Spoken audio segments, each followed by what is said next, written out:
What's going on, bike enthusiasts? Welcome to my channel, Banana for Bikes. My name is Sean, and today I am going to do a 5,000 mile review on my Bafang BBSHD e-bike kit. Now, I have a variety of other e-bike videos on this kit on my other channel, Sean the RD. I will post in the description the links for all of those videos, including the install, as well as other reviews that I've done on previous mileage. But today is very exciting because I have finally hit over 5,000 miles on this kit. And one of the questions that I had when I first got started with the e-bike was, how many miles can I actually put on this kit? Because there weren't a lot of videos that went over total mileage. I went on forums and things, so no one really knows how many miles you can get out of this. But I can say with absolute confidence that you can get at least 5,000 miles out of this, and it is running as well as the day that I bought it. So I would not be surprised if I could get at least 20,000 miles out of this thing. Now, the nice thing about the BBSHD is you can buy some of the internal replacement gears and things. There's a specific gear in there, I forget what they call it, but it is plastic, and so that tends to wear out. And I think the reason for that was they would rather wear out a plastic gear than the motor itself. But in any case, these are serviceable, although I haven't seen too many people do it. Now, I've had this kit for 2 years and it cost me $1,000 that I bought on AliExpress, and it came to my house about a month later.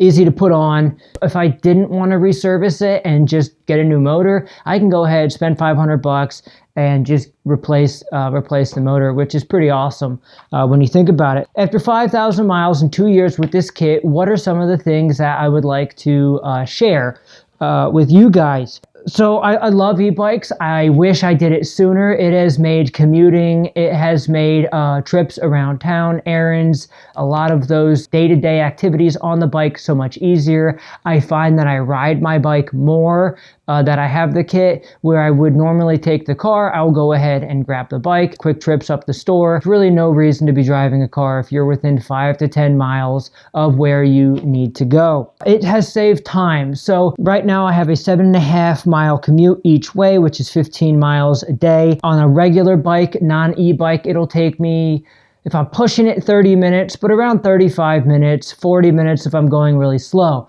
With the e-bike, 22 to 25 minutes is what I'm averaging. So we're looking at least a 25 to 35% reduction in commute time. Now, of course, that will vary depending on the hills, the amount of stop signs and stop lights, as well as the total mileage that you're trying to cover. Now, in the car, it will take about 20 minutes. So it's only about 5 minutes slower on the bike than it is with the car. One of the most understated advantages of having an e-bike for commuting is temperature regulation, and I really can't stress that enough.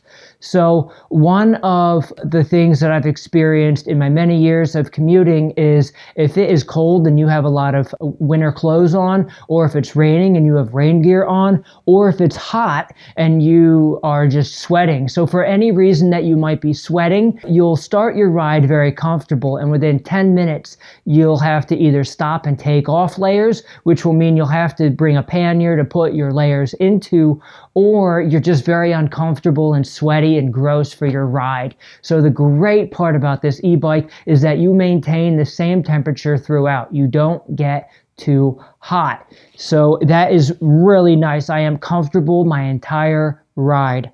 It's easy to commute up hills. It's easy to go fast on the straights. You just have to pedal. Most of the time, you're really just moving the cranks. You're not actually putting in the amount of effort that you would in a normal bike. So don't buy an e-bike kit, or at least this specific one that's Cadence driven, because you're not going to get a very good strength workout. Now, if I'm trying to go for top speed, I can get a really good cardiovascular workout. One time I was racing these guys on scooters, and my heart was pounding, and I felt that burn in my chest for like 10 minutes, 15 minutes after I got off the bike. So you can still get a great mini cardio workout if you want, but the strength training or the sort of muscle building aspect of it is just not there. But if you do get a torque sensor kit, then your experience might be different. Now, real quick, the way that Cadence works is as long as these pedals are moving, this is putting out at least 500 watts on pedal assist 3 and 750 in pedal assist 5 with a max output of 1400 watts on full throttle. With the Cadence, with the torque driven, it will change its amount of effort that it's producing, the amount of wattage, based on how hard the rider is putting in. So it has a torque sensor that's looking out the amount of torque that the rider is putting in and adjusts the output that way. That's about the extent of my knowledge for those two. And with that being said, there is sort of a learning curve with this kit because it is cadence driven. You're used to the more you pedal, the faster you pedal, the harder it gets. And on this bike, it actually gets easier. Once you go from 70 to 90 to 120 cadence, it actually gets easier the faster you go. So it is sort of reverse psychology. And then last but not least, it's less wear and tear on the car. This is 5,000 miles over 2 years that I haven't put on the car. Now, if I can put 20,000 miles on here, I mean, that's 2 years of car ownership. That's saving me some big bucks there. It equates to about 650 individual trips on the car, which is 650 times the starter didn't have to get turned over. It's also 5,000 miles less on the tires. So some estimates are around 50 cents per mile on your car is what you're looking for in overall gas expense and wear and tear. So what that means is this kit has more than paid for itself just in the wear and tear and gas savings compared to using a car. What don't I like about this kit? The biggest problem I've found with this kit is that now I can't use this bike for anything else. I can't go on long tours with it. I can't do century rides with it. I can't necessarily ride with friends, group rides. Now you could go on some like local casual rides, but if you're with any kind of group that's got experience, you're just not getting the workout, and you're just going to come in first every time because no one has ever been able to keep up with me on this kit. I've raced scooters, like gas-powered scooters. I've raced other e-bikes. I've raced professional, like not professional, but you know, the cyclist groups and stuff. Nobody can keep up with it. I mean, you're 35 miles an hour easy, up to 40 with a nice backwind and a slight downhill, and obviously cruising at 24 to 26 miles an hour with very little effort on the flat with a average amount of headwind. So no one can keep up with it. So it's not great for group rides. It's really meant for solo, medium length commutes and trips around town, as well as hauling gear, because you don't have to work as hard when you're carrying luggage. And then if you live in anywhere that's hilly, this will definitely come in handy. So if you do live in places like San Francisco or any other place that has a lot of hills, highly recommend an e-bike kit. The miles on it, I'm actually surprised I'm not getting more miles with this battery. This is a 52 volt, 14.5 amp hour. Now, the previous place I lived, I was 6.5 miles from work, so a 13-mile commute on the flat, no hills. I could charge this every other day and confidently get to and from work twice round trip without worrying about running out of juice. Now on the current commute, it's 7.5 miles up 2 big hills, and there's a lot of stop signs, stop and go traffic. Could I squeeze 2 trips out of this kit with pedal assist 3 or pedal assist 2? Yeah, I could, but what I'm finding now is that for my confidence, I'm burning about 75% of this battery with a 15-mile commute, pedal assist 3 with a little bit of throttle on the straights and the 2 hills. So I'm charging this every day. So that's kind of unfortunate. This is actually a pretty mid-sized battery. They make other batteries called like shark batteries or dolphin batteries. That's referring to like the amp hours or just the size of the battery. They're a little bit smaller than this big guy here.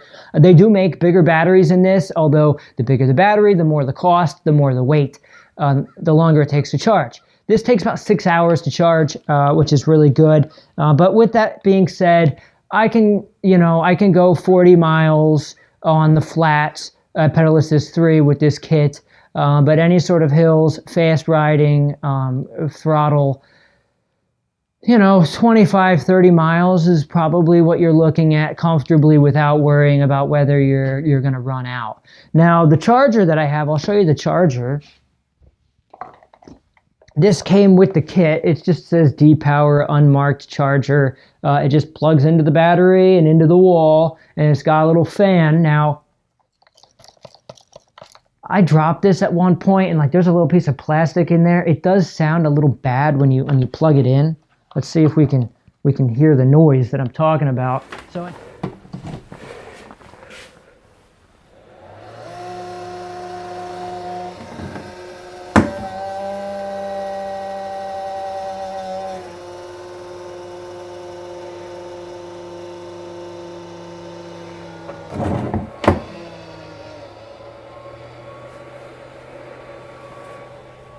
What kind of maintenance have I had to do on this bike after adding the e-bike kit? Now, I had this bike for 4 years, never had to really change a part on it. With the e-bike kit, you will be going through 1 cassette and 1 chain a year. Now, I highly recommend that you get a chain gauge. That is a very cheap $10 part, and I'll put a link in the description below for the one that I have on Amazon. It was like $9, and it measures the distance between links to let you know if your chain has stretched too much. Because we're putting out high wattage with this kit, you will stretch this chain and prematurely wear out the cassette. So you will have to change those once a year. The total cost for me comes to about $50. Now, I recommend running a 9-speed. You don't need 10, 11 speeds. If you've got a 7 or an 8-speed, go for it. This kit puts out so much power that you barely have to shift in the back. 1 or 2 gears, most of the granny gears as well as the small gears, not really using. So you're really wearing down just 1 or 2 sprockets on the cassette. So you will have to replace the cassette and the chain once per year. The fewer gears you have, the cheaper the cassette, the cheaper the chain. The more gears, if you have a 10 or 11 speed, it might be more expensive for you to replace that cassette. So the nice thing is I got a 9-speed, $35, Shimano, and I can go ahead and replace those once a year. Typically, the way you'll know when to change it is when it's only skipping in certain gears. If you go lower or higher than a certain gear and it does just fine, but you put it into that gear, that everyday gear that you use consistently the most, then and it's skipping in that, you know your chain is stretched, you know that it's time to replace it. So just go ahead, replace the sprocket, replace the chain once per year. And then once a month, I clean the chain with some Simple Green and a Park Tool chain cleaner. So I clean the chain and I lube the chain with a wet lube in the winter and a dry lube in the summer, or vice versa. It doesn't really matter. Just put some lube on the chain when you start hearing it squeak, or you see a little bit of rust, or you know it's been raining for a couple weeks on end. And then I pump the tires up about once per month. Make sure that you get yourself a good pump, one that has a gauge, so you know that you're putting the right PSI in your tires. Always check the sidewall of your tire to make sure you're not overinflating, and don't underinflate because you'll lose mileage and speed. So with that being said, today we are going to do a high-speed run on this bad boy, 5,000 miles on this kit. I'm going to try and get up to 50 miles an hour today, so let's do it.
We are at the bottom of this hill here. We got the 5,000 mile review on the Bafang. We got 5,053 miles, and we are going to do a top speed run. There is one hill in this town that's a little bit bigger, but this is closer to my house. I don't know, maybe several hundred feet, 500 feet maybe. And we're gonna go ahead and go almost all the way to the top and then send it all the way down in we got the 48 tooth sprocket in the front and the 11 tooth smallest cassette ring in the back, and we're gonna try to hit 50 miles an hour, which I've done once before on here. So 5,000 mile review, 50 miles, let's go.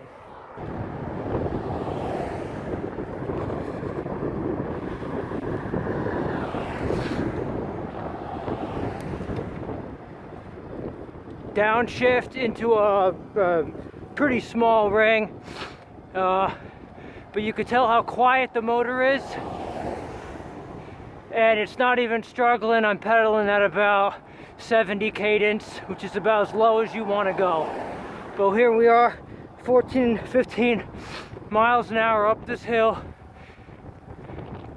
not even sweating, a little out of breath because I rode pretty quick here, but feeling good. Not overheating. I got a t-shirt, a long sleeve shirt, and a raincoat, and feeling good.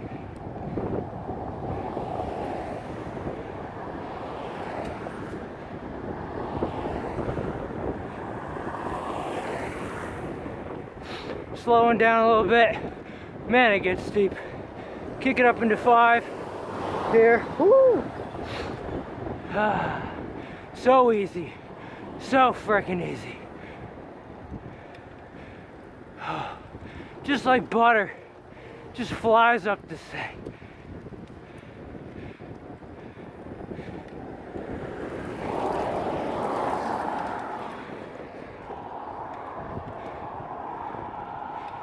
Oh, here we go. Oh.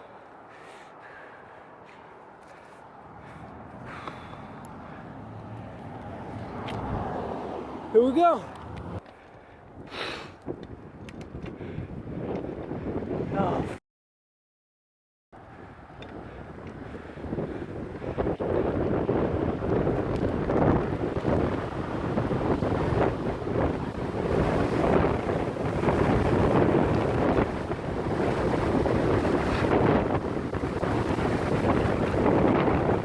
44.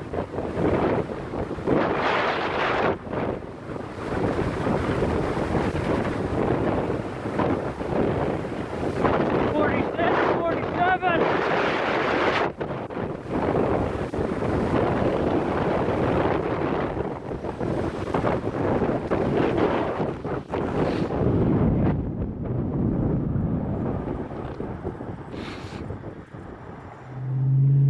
I think we could do better.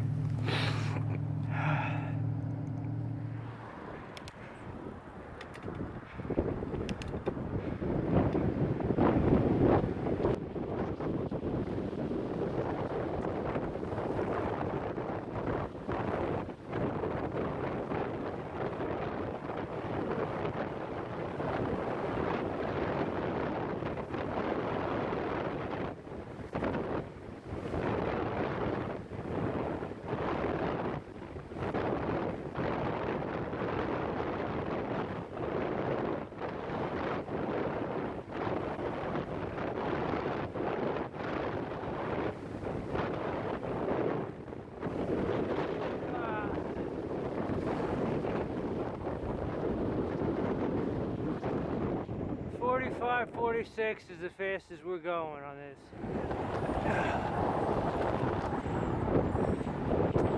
120 cadence, 130 cadence, top gear, can't beat 46, 47, max. Woo, burning now.